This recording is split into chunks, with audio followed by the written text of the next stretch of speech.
kids to smoke or drink? Or do you do it yourself? In front of your kids? Probably not. How about using smartphones and social media? Using smartphones and social media can lead to a serious addiction problem, just like alcohol or smoking addiction. Children and teens do as you do, and not as you tell them to do. The good news is, you can do something about it. Ready? Then watch this video till the end. Welcome to Mind Journey, your source for learning, entertainment, and fun on all things related to the human brain and psyche. Around 60% of the world's population uses smartphones daily. That number is expected to rise to over 75% by 2027. In comparison, only about half of the world's population has access to adequate toilet facilities, and about 75% have access to clean drinking water. Studies document that excessive use of smartphones and social media has a wide range of adverse effects, comparable to addiction to alcohol and tobacco. The list of side effects is long, but some of the most serious are depression, anxiety, feelings of inferiority, and social isolation. Numerous studies indicate a link between social media addiction and the rising suicide rates, especially among young people and particularly among young girls. So there is every reason to watch the video till the end, where we will suggest some simple but effective solutions. First, we will look at why smartphones and social media make you addicted, just like addiction to alcohol and tobacco. Try putting your smartphone away for 24 hours. Already after 12 hours, you might start feeling anxious and uneasy. This is because the average smartphone user actually checks their phone more than 50 times a day. When you stop checking your phone, the stress hormone cortisol is released. The stress hormone is released because your smartphone changes 3 neurological pathways in your brain, which are activated when your brain is rewarded.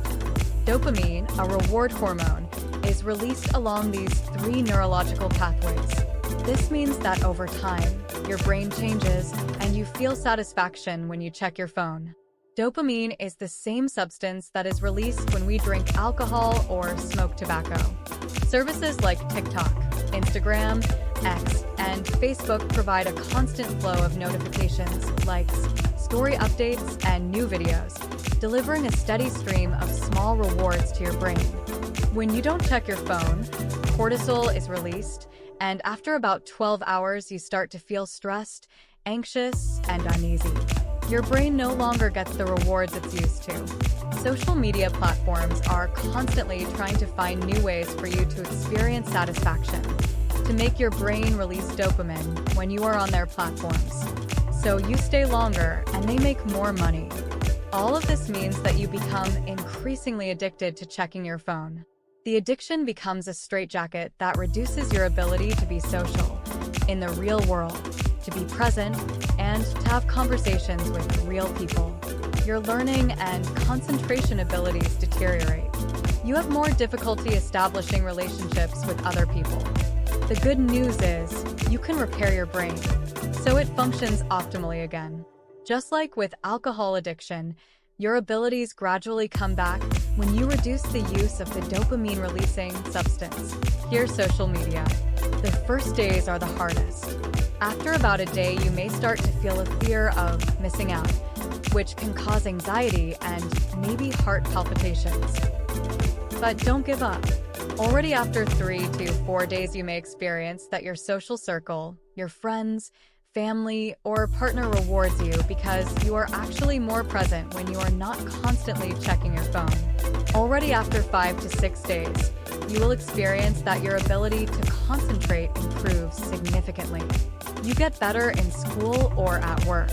After a week without a phone and social media, your sleep improves. And after 14 days, anxiety levels decrease and the risk of developing depression decreases.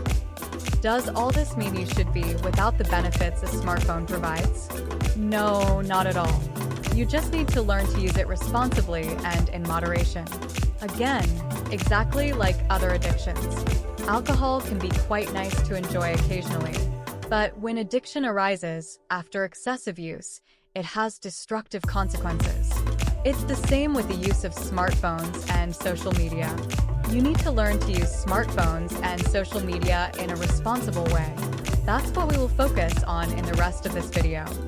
The World Health Organization, WHO, has made a series of recommendations that cover both personal use of social media and recommendations for governments and authorities, research, and more. These recommendations aim to maximize the benefits of social media, such as staying connected and informed, while minimizing potential harms like addiction, cyberbullying, and mental health issues. It's crucial for individuals, families, educators, and policymakers to work together to create a safer and healthier digital environment. We will focus on the recommendations for responsible personal use and the recommendations for parents.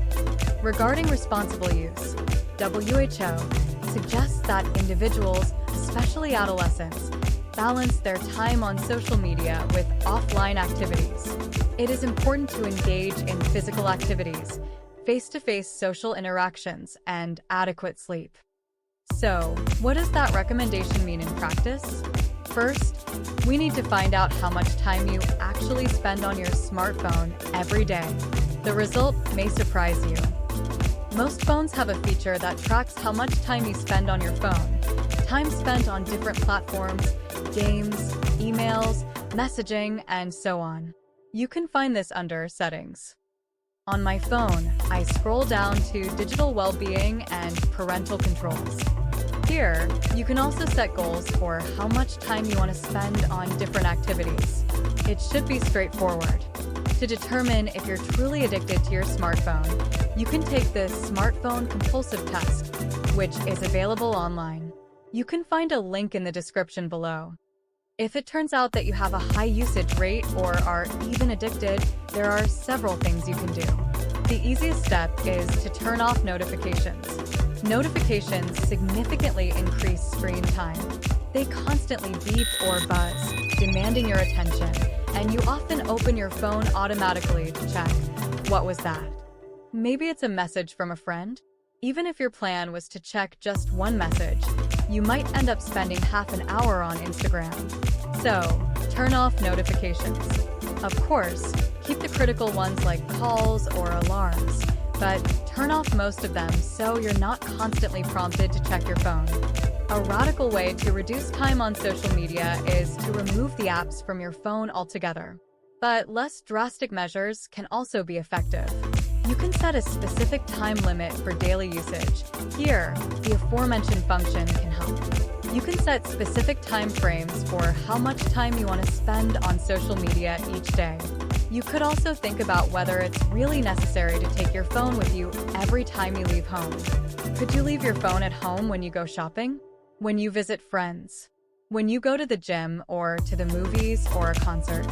For more drastic measures, you could consider a 30-day social media detox. Simply abstain from social media for 30 days. If you choose this path, it's a good idea to remove the apps from all your devices entirely. Otherwise, it's too easy to fall back. An alcoholic going into recovery removes all alcohol from their home, and it's the same principle here.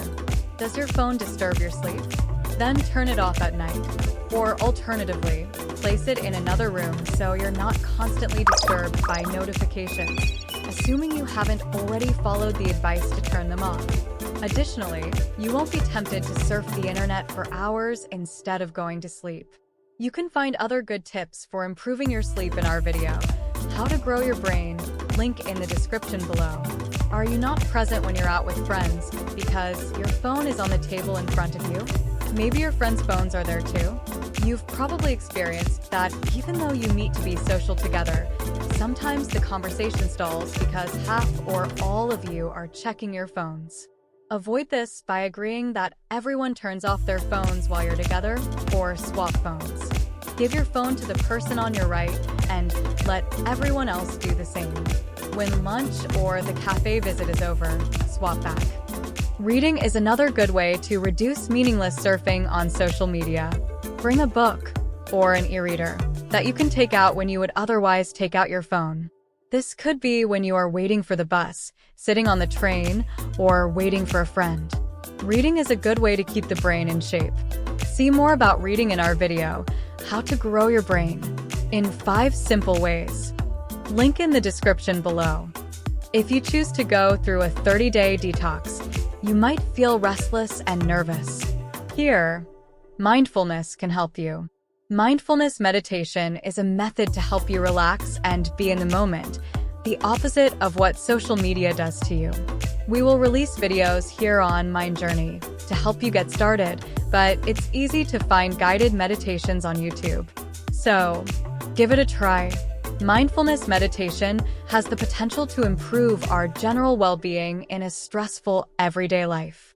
The WHO's recommendations for parents are as follows. For younger users, parental involvement and guidance are crucial. Parents are encouraged to set boundaries and monitor their children's social media use to mitigate exposure to harmful content and cyberbullying. As parents, we have a great responsibility to ensure that our children do not develop an addiction that can damage both their social lives and significantly reduce their academic performance. The American Psychological Association has 4 specific tips for parents to protect your children and teenagers from the harmful effects of social media. 1. Be a good role model. This means that children and teens don't do what you say, but what you do. So, if you have bad behavior on social media, there's a high chance you'll teach your children the same. 2. Use the control options available on the phone and on the social media platforms themselves. You need to set time limits for your children, so they only use the apps for the time you decide. Additionally, you can, to some extent, regulate the content you want your children to see. 3. Talk to your children about what they see on social media. Talk to your children about how what they see on social media is not always the real world. When they get a like, it's not necessarily because the person on the other end agrees with them. Pictures can be manipulated, and profiles may not even be real people. Help them not to make social comparisons. The reality they see on social media can be manipulated to look much better than in the real world. 4. Be aware of problematic social media use. What applies to you applies even more to children and teens. So watch for the warning signs we discussed earlier in this video. You can find a link to the American Psychological Associations video in the description below. That brings us to the end of this little video. If you found it useful, consider hitting the bell and subscribe. It will help us produce more videos in the future.